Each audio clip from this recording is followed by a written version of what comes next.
السلام علیکم ناظرین، آپ دیکھتے ہیں ہم ہمیشہ سوشل ایشوز اور معاشرے کے جو مسائل ہیں ان کی عکاسی کرتے ہیں۔ آج بھی ایک ایسی معاشرے کی بیٹی میرے ساتھ موجود ہے جو کہ اپنے مسائل کی وجہ سے پریشان ہے، تو آئیے ان کے مسائل جانتے ہیں۔ السلام علیکم۔ وعلیکم السلام۔ جی بتائیے، کیا زندگی کے مسئلے مسائل، کیا پریشانیاں ہیں جن کی وجہ سے آپ پریشان ہیں؟ جی سر، میں ایک حافظ قرآن لڑکی ہوں اور میرے گھر والے بھی پردہ عزت دار لوگ ہیں۔ میرے والد صاحب جو ہیں وہ امام مسجد ہیں اور میں خود بھی گھر میں بچوں کو قرآن پاک پڑھاتی ہوں، اور میرے والد صاحب نے میری شادی کرنے کا فیصلہ کیا ہے۔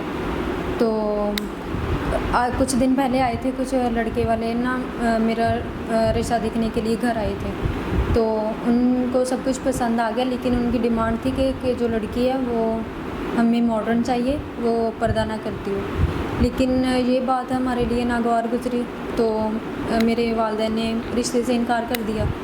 تو اس طرح کافی رشتے والے آئے، ان کی یہ ڈیمانڈ تھی کہ لڑکی ہمیں ماڈرن چاہیے، فیشن کرے، پردہ نہ کرے، بال کھلے رکھے۔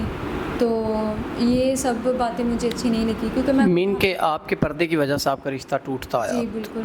تو اب آپ کیا چاہتی ہیں کہ ایسا انسان ہو جو آپ کے معاملات زندگی یا ضروریات زندگی یا آپ کے پردے کا بھی محافظ ہو، تو آپ نکاح کے لیے تیار ہیں؟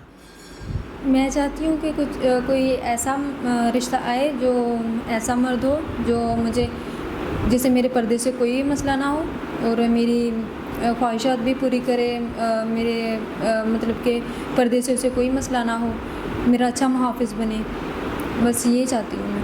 ناظرین، یہ بہن چاہتی ہیں کوئی ان کا محافظ بنے عزت سے، اور ان کے پردے کے حوالے سے ان کو کوئی روک ٹوک نہ کرے، ان کو پردہ کرنے کی اجازت دے۔ تو ہم امید کرتے ہیں کوئی ایسا نیک انسان جس کو پردے دار عورت کی خواہش ہے تو وہ ضرور ان سے نکاح کر سکتا ہے۔ تو اسی کے ساتھ اپنے میزبان نواب احمد کو دیں اجازت۔ خدا حافظ۔